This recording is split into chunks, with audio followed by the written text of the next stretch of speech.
Hey everyone!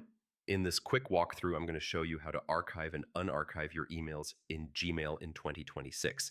If your inbox is getting a bit messy, yeah, this will help you keep things clean without deleting anything. First, pick the email you want to archive.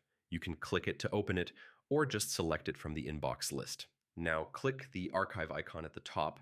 It looks like a little box with a down arrow. The email disappears from your inbox, but it's not deleted. Archived emails move into a section called All Mail. Think of it like storage. Everything stays there unless you delete it. To unarchive a message, open All Mail, find your email, and click the Move to Inbox button at the top. That sends it right back to your main inbox. You can also search for it.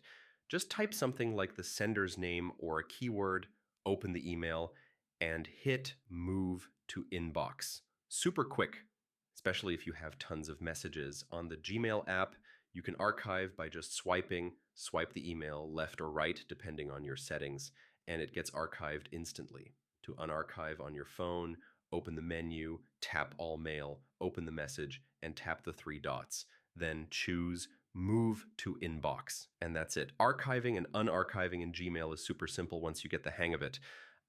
Hope this helped tidy things up a bit, and yeah, feel free to use archive anytime your inbox feels crowded.